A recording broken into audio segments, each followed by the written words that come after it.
स्वच्छता के ऊपर लोगों को शिक्षित करने की आवश्यकता है। जब तक सभी लोगों में जागरूकता नहीं आ जाती तब तक लोग स्वच्छता का पालन सही ढंग से नहीं करेंगे। इसीलिए स्वच्छता का पाठ सबसे पहले शुरू होता है स्कूल के आंगन से। नमस्कार, स्वच्छ भारत कार्यक्रम में आपका स्वागत है और हम पहुंच चुके हैं government modern senior secondary school Shoghi. आइए जानते हैं इस स्कूल में किस तरह से स्वच्छता के प्रति बच्चों को जागरूक किया जाता है और किस तरह से गतिविधियां बच्चों से करवाई जाती हैं। मीन कैसे फाइंड आउट करते हैं, तो इसके मैंने आपको 3 मेथड्स बताए थे। First is direct method, second is assumed mean method and third is step deviation method. तो फर्स्ट में आपका डायरेक्ट मेथड में था कि डाटा की अगर आपके पास गिवन डाटा बहुत कम है तो हम डायरेक्ट मेथड अप्लाई करते हैं, जबकि अगर हमारे पास डाटा की संख्या बढ़ जाती है तो हम एज्यूम्ड मीन मेथड अप्लाई करते हैं। अगर उस डाटा को हमने कैलकुलेशन को और भी शॉर्ट करना है तो हम स्टेप डेविएशन मेथड अप्लाई करते हैं। और तीनों के लिए आपके पास डिफरेंट फॉर्मूले थे। मीन को हम डिनोट करते हैं एक्स बार से and formula was sigma f t upon sigma f x upon sigma f for direct method. और उसके पास एज्यूम्ड मीन मेथड में a plus sigma f d upon sigma f and third is for step deviation method. It is x bar is a plus sigma f i u i upon sigma f into height of the column. स्वच्छता हमारे जीवन का एक महत्वपूर्ण हिस्सा बन चुका है। गांव, समाज हो या स्कूल, सब बढ़ चढ़ के स्वच्छता अभियान में भाग ले रहे हैं। चाहे युवा पीढ़ी हो चाहे बच्चे हों, वो भी स्वच्छता का विशेष ध्यान रखे हैं। इसी के साथ हम एक स्कूल में अब कक्षा में पहुंचे हैं। देखते हैं कि क्लासरूम में बच्चे जो है स्वच्छता का कैसे ध्यान रखते हैं। आइए बात करते हैं इनके क्लास टीचर से। मैम, आपका नाम क्या है? रेखा गुलेरिया। रेखा गुलेरिया। मैम, मैं सबसे पहले देखना चाहूँगी, क्लासरूम इतना नीट एंड क्लीन है, तो आप बच्चों को स्वच्छता के प्रति कैसे इनको जागरूक करते हैं और कैसे जो है विशेष ध्यान रखा जाता है? हाँ जी मैम, जब भी हम एक तो सुबह हमारा प्रेयर में रहता है टॉपिक, और वहीं से शुरू हो जाती है। जब भी बच्चे एंटर करते हैं स्कूल में तो स्वच्छता का शुरू हो जाता है। आते ही उनको सैनिटाइज़ किया जाता है, हैंड सैनिटाइज़ करते हैं बच्चे। उसके बाद क्लासरूम में आते हैं, दैन अपनी क्लासरूम की साफ़ सफाई देखते हैं। उसके बाद ग्राउंड में प्रेयर के लिए जाते हैं। तो वहाँ के भी जो हमारे हाउसेस रहते हैं तो उनका हम मॉनिटर करते हैं कि पूरे हाउस ने किस तरह से स्कूल को साफ़ रखा है या कैंपस को साफ़ रखा है। तो वो सारे मतलब डेली लाइफ से इनका चला रहता है, मतलब रूटीन में हमारी साफ़ सफाई की व्यवस्था चली रहती है। जैसे कि मैं क्लास में देख रही हूँ कि प्रॉपर लाइट और वेंटिलेशन का प्रॉपर जो है अरेंजमेंट है, तो मैं इसमें आपसे ये भी जानना चाहूँगी आपसे कि जैसे क्लास में क्या बच्चों की ड्यूटीज़ असाइन की जाती हैं ताकि वो जो है सब चीज़ों का ध्यान रखें?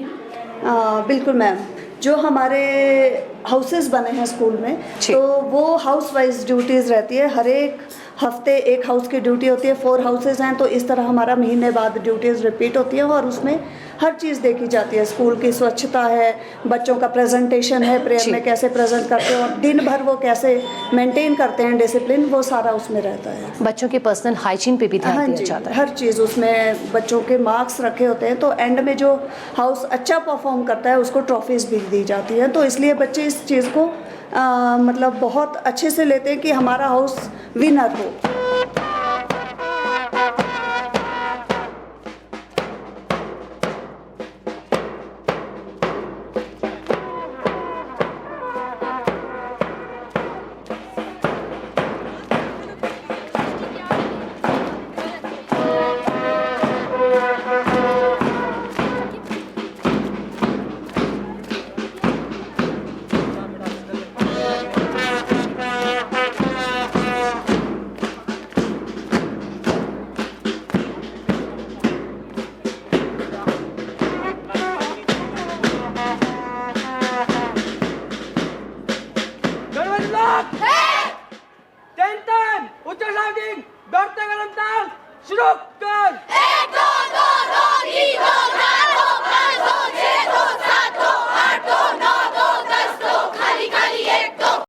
एनसीसी में सेकंड ईयर में हूँ। मैं एक जेडब्ल्यू हूँ और हम लोगों ने अभी कुछ टाइम पहले एक कैंप लगाया था, ATC कैंप।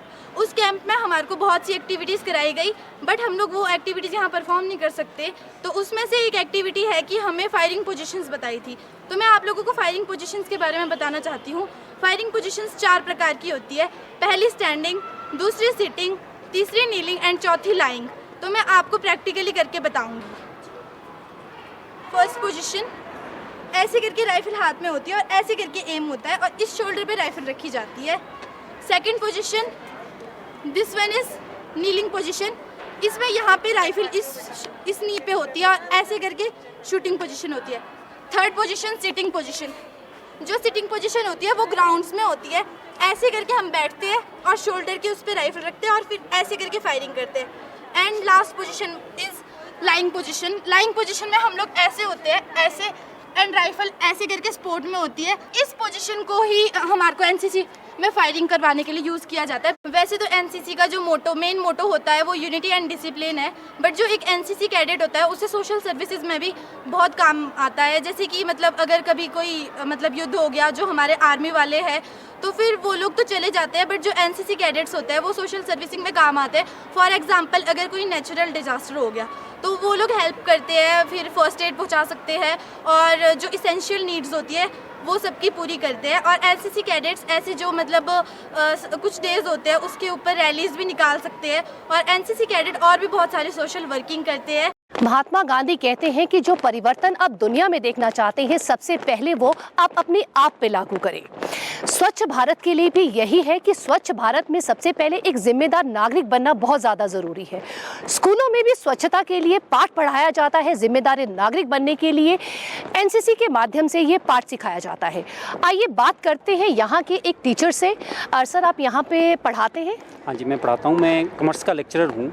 तो मैं आपसे जानना चाहूँगी सर, आपका नाम क्या है? मेरा नाम हरीश वर्मा है। और आप एनसीसी के इंचार्ज हैं? हाँ, मैं यहाँ पर एनसीसी का भी इंचार्ज हूँ।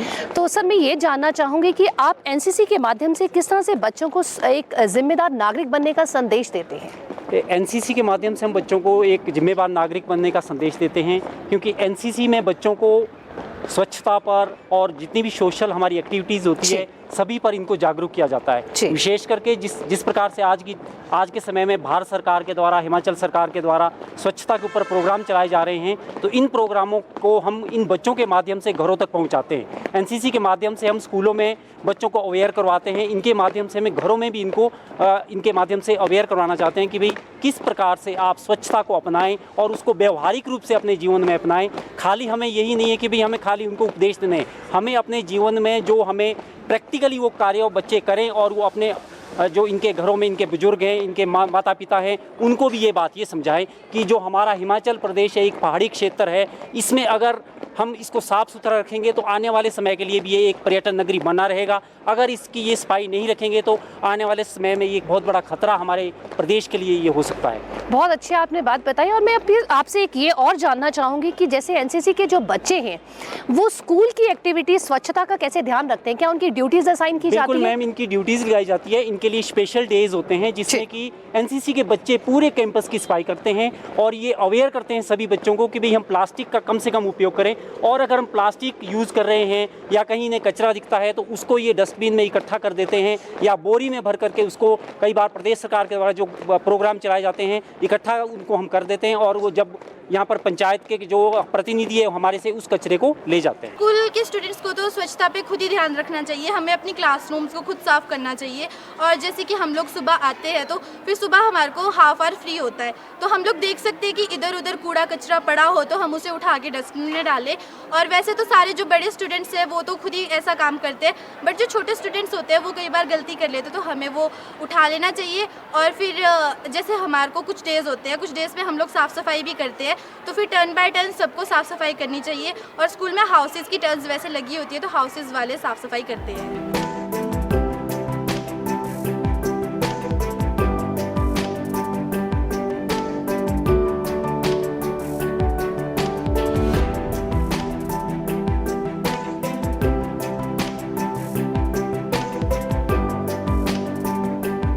बच्चे हमारे आने वाला भविष्य है। बच्चों को स्वच्छता के प्रति जागरूक करना बहुत ज़्यादा ज़रूरी है। इसी तरह कई तरह की जो एक्टिविटीज़ हैं वो स्कूल में करवाई जाती है। कुछ बच्चे हमारे साथ अभी हैं जो कुछ एक्टिविटीज़ कर रहे हैं। आइए बात करते हैं इन बच्चों से। आपका नाम क्या है? मैम कृतिका।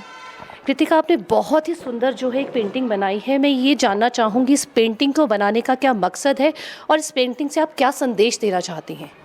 मैम मैं इस पेंटिंग से ये संदेश देना चाहती हूँ कि हमें ना अपने आसपास हम जितने भी हमारे मैम पेड़ पौधे हैं, हमें उन्हें काटना नहीं चाहिए बल्कि उससे ज़्यादा हमें लगाना चाहिए, क्योंकि उन्हें लगाने से मैम हमारा कोई फ़ायदा होता है। जितना हम उन्हें काटते हैं उससे हमारा ही नुकसान होता है। क्योंकि हम ज़्यादा पेड़ पौधे लगाने से हमारा ऑक्सीजन भी मिलेगा। जैसे कि हम दिल्ली में ऑक्सीजन की बहुत कमी है, तो इसलिए हमें वहाँ पर भी बहुत पेड़ लगाने चाहिए। मैं इस पेंटिंग से यही संदेश देना चाहती हूँ सबको कि हमें सबको पेड़ लगाने चाहिए सबसे ज़्यादा। बहुत अच्छी कृतिका ने कितना अच्छा संदेश दिया कि हमें पेड़ पौधे लगाने चाहिए। कैसे जिस तरह से प्रदूषण डे बाय डे बढ़ रहा है, कृतिका की जो पेंटिंग है वो हमें जो है यही संदेश देती है कि हमें वायु प्रदूषण को रोकना चाहिए।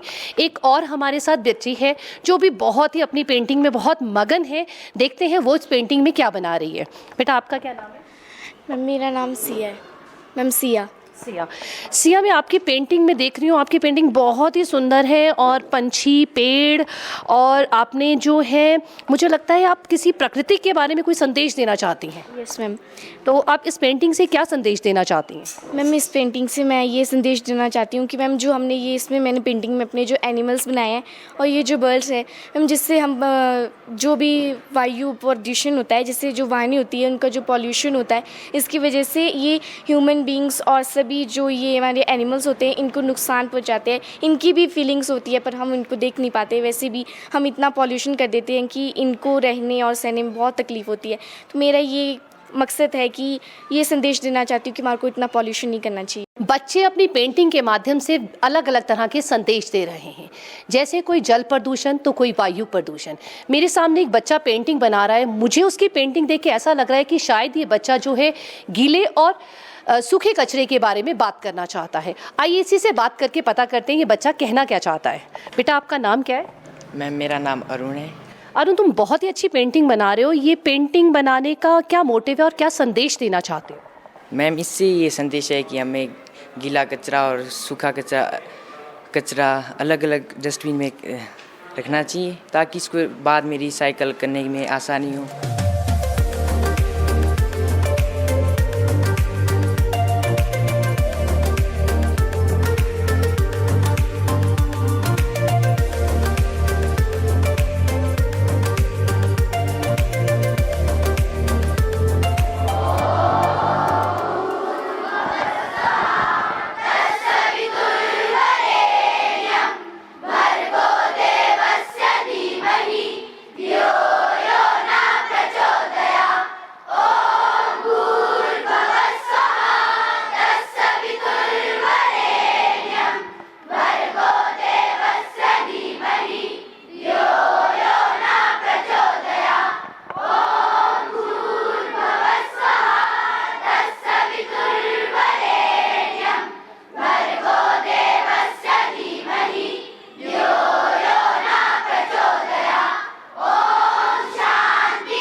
शिक्षा मिलती है शिक्षण संस्थानों से। शिक्षण संस्थानों में शिक्षा के साथ साथ बच्चों के स्वास्थ्य का भी ध्यान रखा जाता है। दोपहर के समय बच्चों को मिड डे मील दिया जाता है। मिड डे मील के बारे में बात करने के लिए हमारे साथ यहाँ की एक टीचर है, आइए उनसे बात करते हैं। मैम, आपका नाम क्या है? मेरा नाम गीतिका सूद है। मैम, बच्चों का स्वास्थ्य, पोषण और स्वच्छता, इन सब चीज़ों का कैसे ध्यान रखा जाता है? यहाँ पर स्वच्छ भोजन दिया जाता है, साफ़ सुथरा, और इनके हाथ साफ़ कराए जाते हैं, हैंड वॉश डेली कराया जाता है। यहाँ पर डेली जो है जहाँ पर ये बैठते हैं उस जगह को साफ़ किया जाता है। और क्योंकि जहाँ पे स्वच्छ मन में ही जो है वो क्या होता है, स्वस्थ शरीर का निवास करता है। तो जब हम स्वच्छ रहेंगे तो स्वास्थ्य भी सही होगा और हमें अच्छा भोजन, पोषक भोजन हमारे यहाँ पर दिया जाता है सभी को। बच्चों का जो हेल्थ चेकअप होता है, जैसे बच्चों का दांतों का चेकअप हुआ या नाखून प्रॉपर कटे हैं, जो बच्चों के हेल्थ चेकअप में किन किन चीज़ों को इंक्लूड किया जाता है? जी मैम, ये तो हमारा सौभाग्य है कि हमारे स्कूल के साथ ही हेल्थ सेंटर है और हमारे स्कूल के बच्चों का प्रॉपर टाइम पे जैसे दांतों का चेकअप, उसके लिए यहाँ पे स्कूल में टीम आती है। हमारे यहाँ पर बच्चों को जैसे आइज़ की कोई प्रॉब्लम है या कोई अनीमिक बच्चा है तो प्रॉपर हमारे पास टीम आती है डॉक्टर्स की और वो यहाँ पे बच्चों को देखते हैं और उनको हम पूरा जो ध्यान रखते हैं इस चीज़ का, ताकि बच्चों का जो है स्वास्थ्य की तरफ जो है वो पूरा वो रखें, हम ध्यान रखें। तो जैसे बच्चों को, जैसे आपने बताया कि जो बच्चा अनीमिक है उसको जो है उनका पता लगाया जाता है, तो फिर क्या उनको दवाई वगैरह कहाँ से दी जाती है? जी, जो तो बताते हैं डॉक्टर्स दवाई, तो वो हम, अगर बच्चा बहुत गरीब परिवार से है तो वो स्कूल भी प्रोवाइड करवा देता है। जैसे स्टाफ है तो हमारा एक स्टाफ फंड होता है, हम उसमें से बच्चों को दिलवाते हैं दवाई वगैरह भी। वैसे हमारे जो हेल्थ सेंटर है वहाँ से बच्चों को दवाई मिल जाती है।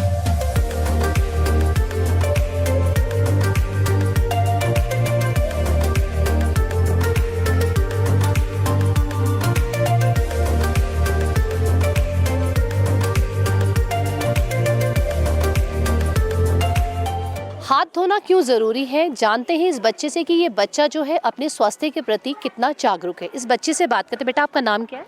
मेरा नाम नियति ठाकुर है। नियति, मैं आपसे ये जानना चाहूँगी बेटा, हाथ धोना क्यों ज़रूरी है? हमें हाथ धोना इसलिए ज़रूरी है ताकि जो हमारे हाथ में गंदगी है वो हमारे पेट में ना चली जाए। जो हमारा स्वास्थ्य है वो अच्छा रहना चाहिए और अगर हम हाथ ना धोए तो हमारे पेट में गंदगी चली जाएगी और जो हमारे हाथ में जो कीटाणु है वो क्या होगा हाथ धोने से? वो सारे मर जाएंगे। आप इसी स्कूल में पढ़ते हो बेटा? Yes ma'am. आपका नाम क्या है? वत्सल ठाकुर। वत्सल, आपके पीछे लिखा है let us develop the habit of hand wash. इसका क्या अर्थ हुआ? मैम, हमारे को हैंड वॉश करने की हैबिट होनी चाहिए। जैसे भी हम कहीं से बाहर से आते हैं तो हमारे को हाथ धोने चाहिए और तब उसके बाद किसी भी चीज़ को छूना चाहिए। बच्चों के स्वास्थ्य को देखते हुए बच्चों के लिए विशेष तरह से यहाँ पे जो है हाथ धोने की भी सुविधा है, ताकि बच्चे खाना खाने से पहले हाथ धोएं। और जैसे कि मैं देख रही हूँ कि मेरे पीछे जो है वो प्रॉपर पानी की फैसिलिटी है और साथ ही बच्चों के लिए हैंड वॉश प्रॉपर रखा गया है, ताकि बच्चे जो है अपने स्वास्थ्य का ध्यान रखें और तंदुरुस्त रहें। स्कूल एक ऐसी जगह है जहां शिक्षा के साथ साथ संस्कार भी सिखाए जाते हैं। स्वच्छता भी एक ऐसा ही संस्कार है जो बच्चों को सिखाया जाता है। आइए जानते हैं बच्चों से कि वो अपने दिनचर्या में इस संस्कार को किस तरह से अपनाते हैं। आपका नाम क्या है? मैम पायल ठाकुर। और आप? मेरा नाम आकृति शर्मा। और आप? अक्षिता ठाकुर। आप तीनों से मैं ये जानना चाहूँगी कि किस तरीके से आप जो है अपनी दिनचर्या में स्वच्छता का विशेष ध्यान रखते हैं। सबसे पहले तो हम जब स्कूल के प्रांगण के अंदर आते हैं, अगर वहाँ पे आसपास कहीं कूड़ा करकट हो तो हम उसे उठाते हैं। वैसे तो हमारे स्कूल में कोई कचरा होता नहीं है, परंतु अगर कोई कचरा हो तो हम उसे भी उठाते हैं। हमारे टीचर्स ने हमको ये शिक्षा दी है कि कहीं भी कचरा ना तो फेंकना है और अगर किसी ने फेंका है तो उसको उठाने में झिझकना नहीं है। ज़रूरी नहीं है कि कचरा स्कूल में हो और वहीं से उठाया जाए, बाहर भी हो, वहाँ पे भी स्वच्छता का पूरा ध्यान रखना हमें सिखाया जाता है। और आप अपने घर में इसका कैसे ध्यान रखते हैं स्वच्छता का? हम कभी घर में भी ऐसा कूड़ा फैलाती नहीं है। मम्मी अगर फैलाती हुई या मतलब मेरा भाई है वो कहीं पे भी खा के चिप्स पे फेंक देता है तो सबसे पहले मैं उसको डांटती हूँ। मैं बोलती हूँ ये पैकेट कहीं पे भी फेंकना नहीं है, इसको डस्टबिन में डालना है। हमारे साथ कुछ और बच्चे जुड़ चुके हैं, आइए इनसे बात करते हैं कि ये जो है वेस्ट मटेरियल से कैसे स्वच्छता का ध्यान रखते हैं और किस तरह से उन चीज़ों को यूटिलाइज करते हैं।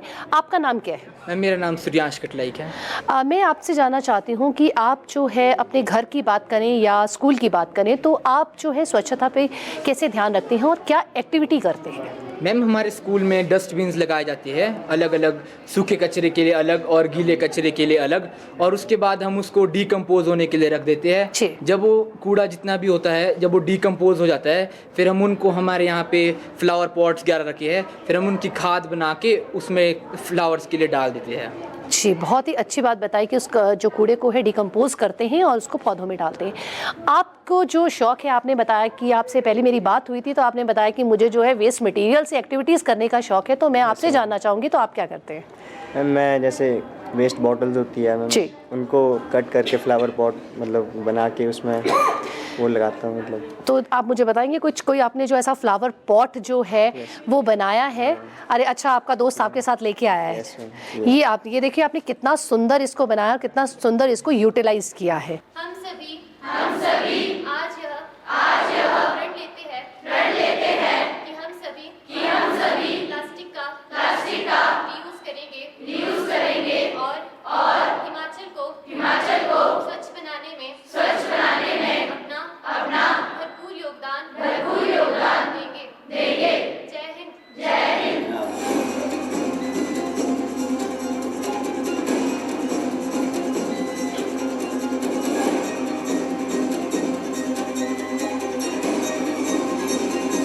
स्वच्छता ही हमने ध्यान में रखनी है।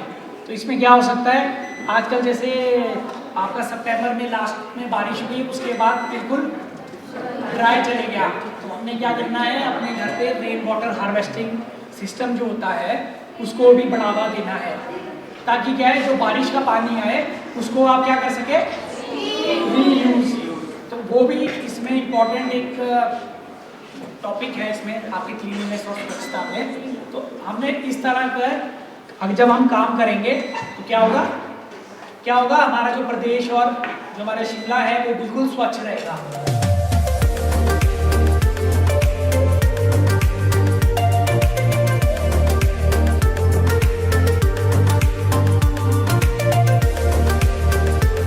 पिछले लगभग 3 साल से जो है 12,000 पौधे लगा चुकी है, पर ये नहीं है कि पौधा लगाना, हमारा मेन उद्देश्य ये है कि जो पौधा है उसको ग्रो कैसे होगा वो, और उसके बाद फॉरेस्ट डिपार्टमेंट के सहयोग से 5 साल के बाद हम वो साइट उनको दे देते हैं। और जो एक आजकल लोकल फॉर वोकल चला है, उसमें जो जितने भी ग्रामीण क्षेत्र से लेडीज़ है उसमें उत्पाद जो ग्रामीण उत्पाद है उसको हम पैकिंग करते हैं, उसके बाद हम होम स्टेज आपका जैसे बड़े बड़े होटल्स है वहाँ तक पहुँचाते हैं। और हमारा जो अभी तक हाईएस्ट हमने पहुँचाया है वो काजा तक पहुँचाया है होम स्टेज में, क्योंकि बाहर का जो लोग आ रहा है उसको कुछ ना कुछ एक अच्छी चीज़ चाहिए। कई बार ऐसा होता है कि हम बरसात में पेड़ तो पौधा लगा देते हैं तो वो कुछ समय बाद जो वो सूख जाता है, तो कारवां ग्रुप क्या उस पौधे को अडॉप्ट करता है और कब तक उस पौधे को, जब तक वो बढ़ता नहीं, कब तक देखता है? मैम हम जैसे अगस्त में या जुलाई में हम अपना पौधा रोपण करते हैं, उसके बाद क्या होता है ये ड्राई स्पेल आ जाता है, जैसे नवंबर एंड दिसंबर है, तो इसमें क्या होता है उसकी हम प्रूनिंग करके जैसे थोड़ा और उसमें गोबर डाल के उसको, और हम लोकल जो जितनी भी पार्टिसिपेशन है हमारी वो सारी लोकल लोगों के साथ है, विलेज जो जैसे कहीं मंदिर है उसके पुजारी के साथ है, क्यों वो वहीं रहते हैं, तो उसका क्या लुक आफ्टर हम करते रहते हैं उन साइट्स को। अभी रिसेंटली में जैसे धामी में किया, तो धामी एक बहुत गर्म इलाका है, तो हमने वहाँ भी देवदार पैदा कर दिया है। तो आने वाले समय में जैसे आग लगती है जहाँ चीड़ है वहाँ उनको जल्दी रिप्लेस करेंगे हम, कि ताकि जंगलों में आग नहीं लगे, और ये ड्राई स्पेल है ये बर्फ़ में तब्दील हो। बहुत ज़्यादा प्रदूषण शहरों से अब हमारे पहाड़ी इलाकों में भी बढ़ता जा रहा है, तो उसके प्रति हम इसको कैसे कंट्रोल कर सकते हैं या कैसे इसको टैकल कर सकते हैं, सो इसके लिए साइकिलिंग एक बहुत अच्छा ऑप्शन है। सो यूजुअल तो हम यहाँ शिमला में और हिमाचल में अराउंड 8 डिस्ट्रिक्ट्स में हम खेल और मतलब साइकिलिंग इवेंट्स के थ्रू हम प्रमोट कर रहे हैं कि आप ज़्यादा से ज़्यादा साइकिल पे अपने को कम्यूट करें और अपने डेली जो आपका ट्रांसपोर्टेशन है उसको कम्यूट करने के लिए आप अपनी साइकिल का प्रयोग करें, जिससे कि आप ज़्यादा से ज़्यादा प्रदूषण को कम करने में मदद कर सकते हैं। और इसी के कड़ी में मैं एक जिस ऑर्गेनाइजेशन से जुड़ा हूँ, हम हर महीने लगभग 2 साइकिलिंग इवेंट्स शिमला के अराउंड या किसी भी डिस्ट्रिक्ट के अराउंड हम प्लान करके वो कराते रहते हैं, जिसमें कि छोटे से लेकर बड़े स्तर पर मतलब छोटे बच्चों से लेकर बड़े से बड़े लोग पार्टिसिपेट करते हैं और एक स्वच्छता का और प्रदूषण कम करने का एक संदेश देते हैं। विपुल जी, लोगों में भ्रम है कि हिमाचल जो है ये एक टफ टेरेन है, पहाड़ है, कहीं उतराई है तो कहीं चढ़ाई है, तो क्या है साइकिलिंग करना एक मुश्किल टास्क है। तो थोड़ा सा मैं चाहती हूँ कि आप लोगों को इस भ्रम को दूर करें और बताएं कि किस तरीके से हम जो है सक्सेसफुली जो है इस साइकिलिंग से का सफ़र जो है इजीली कर सकते हैं और प्रदूषण मुक्त जो है शिमला को बना सकते हैं। जैसा कि आपने कहा कि हमारा जो पहाड़ी इलाका है, वो ऊबड़ खाबड़ और चढ़ाइयों और उतराइयों से भरा हुआ एक इलाका है। बट हम जो है एक साइकिल को सिर्फ एक नॉर्मल साइकिल हिमाचल में इस्तेमाल करना मतलब बहुत आसान है प्लेन इलाकों में। बट उसके अलावा अगर आप हमारे पहाड़ी क्षेत्रों जैसे शिमला, मंडी, इन जगहों पे हमें गियर की एक साइकिल जिसे बोलते हैं वो काफ़ी हेल्पफुल रहती है आपको क्लाइंब करने के लिए, डाउन हिल्स करने के लिए भी। तो बेसिकली हम इसी चीज़ों को एजुकेट करने के लिए, बच्चों को बताने के लिए कि शिमला और पहाड़ी इलाके जो हमारे आसपास की डिस्ट्रिक्ट्स के हैं उनमें हम कैसे ढंग से काम कर सकते हैं और कैसे हम इन साइकिलों का उपयोग कर सकते हैं, हम उसके बारे में ट्रेनिंग देते हैं। हमारे साथ स्कूल की वाइस प्रिंसिपल मैम हैं। आइए जानते हैं, मैम से पूछते हैं कि स्कूल में स्वच्छता के प्रति कौन कौन सी एक्टिविटीज़ ऑर्गेनाइज करवाई जाती हैं और क्या क्या विशेष जो है बच्चों के लिए विशेष ध्यान रखा जाता है, किन किन चीज़ों का। मैम आपका नाम मैं जानना चाहूँगी सबसे पहले। मैं श्वेता गुप्ता हूँ। मैम सबसे पहले मैं आपका स्वागत करती हूँ। मैम मैं सबसे पहले आपसे यही जानना चाहूँगी कि जो स्कूल में टोटल स्ट्रेंथ बच्चों की कितनी है? यहाँ पर लगभग 700 बच्चा पढ़ता है, जिसमें दोनों हैं, बॉयज़ और गर्ल्स, तो कोएड है हमारा स्कूल। जी, तो 700 बच्चों को जो है स्वच्छता का विशेष ध्यान रखना बहुत ज़्यादा ज़रूरी है, और उसके लिए आप क्या क्या एक्टिविटीज़ करते हैं? बिल्कुल, ये स्वच्छता जो है वो बाहरी स्वच्छता के साथ साथ मन की स्वच्छता भी ज़रूरी है, इसलिए विद्यालय में इसका खास ध्यान रखा जाता है। पूरा विद्यालय जो है 4 सदनों में बांटा गया है और पूरा स्कूल का स्टाफ जो है वो उन बच्चों को प्रेरित करता है कि हर बच्चा जो है स्कूल के प्रांगण को साफ रख सके, साथ ही साथ अपनी शुद्धता भी रखे। तो उनके लिए उनको खास ट्रेनिंग दिया जाता है।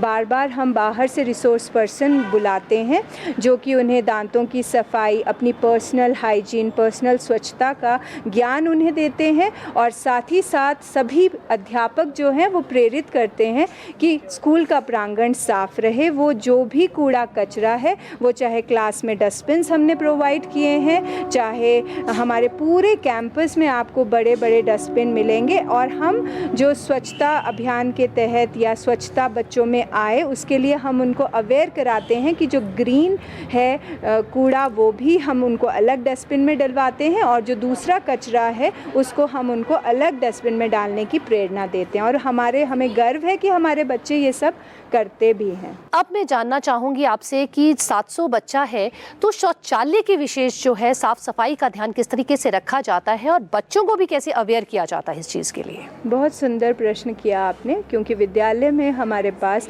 दोनों वर्ग पढ़ते हैं, लड़कों का वर्ग और लड़कियों का वर्ग, और स्पेशली हमारे पास टीनेजर्स हैं और छोटे बच्चे भी हैं। तो उन सभी को अच्छा टॉयलेट, क्लीन टॉयलेट्स प्रोवाइड हों, वो बहुत इम्पॉर्टेंट है। तो हमने हमारे पास, जैसे हमारी न्यू बिल्डिंग है उसमें हर फ्लोर में हमने टॉयलेट्स प्रोवाइड किए हैं, और साथ ही साथ बच्चों को ये नॉलेज भी दिया है कि उनको अपने हाथ को कैसे साफ़ रखना है before and after the using the toilet. Even toilet को साफ़ कैसे रखना है विद वाटर, और उसके साथ साथ पानी को कंजर्व कैसे करना है।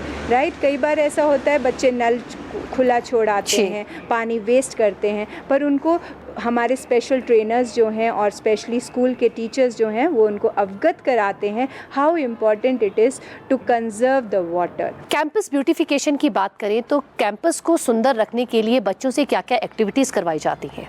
समय समय पर जहाँ भी हमें जगह मिलती है वहाँ हम ज़रूर प्लांटेशन करते हैं, और हर बच्चा अपने नाम का एक प्लांट उगाता है और उसका ध्यान रखता है। तो इस तरह से हम हर छोटी से छोटे एरिया को ब्यूटिफाई करते हैं with the help of plants, और बच्चे उसका रखरखाव भी करते हैं। स्वच्छ भारत अभियान एक मिशन बन चुका है। एक सच्चे नागरिक होने के कारण हमारी ड्यूटी बनती है कि ना हम गंदगी फैलाएं, ना फैलाने दें। देश को अपने घर की तरह चमकाएं ताकि हम गर्व से कह सकें, मेरा भारत स्वच्छ भारत।